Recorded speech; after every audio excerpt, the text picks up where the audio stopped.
خوش نصیب ہیں آپ لوگ، خوش نصیب ہے اس گاؤں والے کہ آپ کے گاؤں میں ایک دینی مدرسہ ہے جہاں قرآن و حدیث کی تعلیم ہوتی ہے، اور اس گاؤں کو آپ جائزہ لیجیے۔ آج ہمارے علاقے میں بہت ایسے گاؤں ہیں جہاں مدارس نہ ہونے کی وجہ سے، مکاتب نہ ہونے کی وجہ سے ہمارے بچے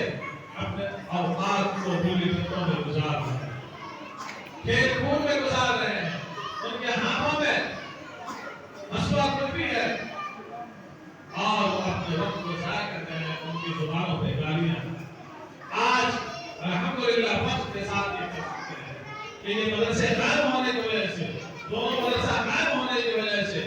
آج یہاں کے بچوں کی زبان پہ گالی تو نہیں ہوگی تو کلمے ضرور ہوں گے، نغمے ضرور ہوں گے، اور ترانے کے بچے اپنی دوسری زبان سے ضرور ہوں گے۔ تو آپ حضرات جو یہاں شریک ہوئے ہیں، جہاں تک میری آواز آ رہی ہے، میری ماں اور بہنیں، آپ سے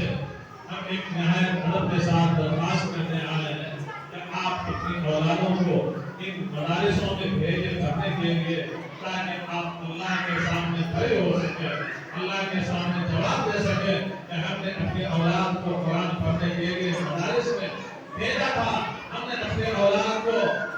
حدیث پڑھنے کے لیے مدرسے میں بھیجا تھا، اے رب کریم ہماری اولاد نہیں پڑھ سکی، ہم اس کا کیا جواب دیں؟ اے ایسا نہ ہو کہ یہ معصوم بچی حشر کے میدان میں کھڑی ہو جائے اور ماں سے کہنے لگے کہ اے اللہ میری ماں مجھے قرآن پڑھنے کے لیے نہیں بھیجی تھی،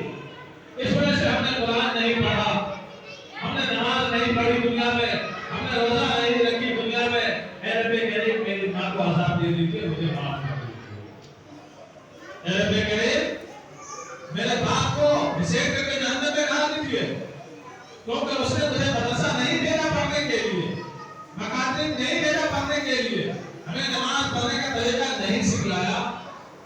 میں بےحال کیسے ہو سکتا ہوں؟ کیونکہ آپ نے میرے والد کو، میری ماں کو میرے اوپر غالب بنایا تھا، میرے دیکھ ریکھ کے لیے، میری تربیت کے لیے۔ اس نے میری تربیت صحیح نہیں کی، گنہگار ہم نہیں، میری ماں ہے، گنہگار ہم نہیں، گنہگار میرا باپ ہے، گنہگار میرا بڑا بھائی ہے، کیونکہ اس نے میری صحیح تربیت نہیں کی۔ میرے دوستو، ان سوالوں سے بچنے کے لیے ہم اپنی اولاد کو پڑھائیں، دنیا میں بھی، دنیاوی تعلیم کے سبب سے بھی آراستہ کریں اور اخروی تعلیم کے سبب سے بھی آراستہ کریں۔ اور آپ جو یہاں حاضر ہوئے ہیں، دعا کریں کہ یہ پاک مجلس ہے، مبارک مجلس ہے، اللہ تعالیٰ ہمارے اور آپ کے اس کھانے کو بہت قبول اور منظور فرمائے، اور یہ مجلس منعقد کرنے کی جو نیت ہے، صاف نیت یہ ہے کہ اس مجلس سے لوگوں میں یہ میسیج جائے، لوگوں میں یہ خبر جائے کہ آج تقریباً 45 بچی نے اللہ کا پاک کلام مکمل کی ہے،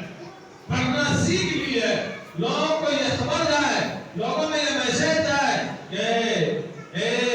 آپ بھی اپنی بیٹی کے ہاتھ میں اللہ کا پاک کلام دو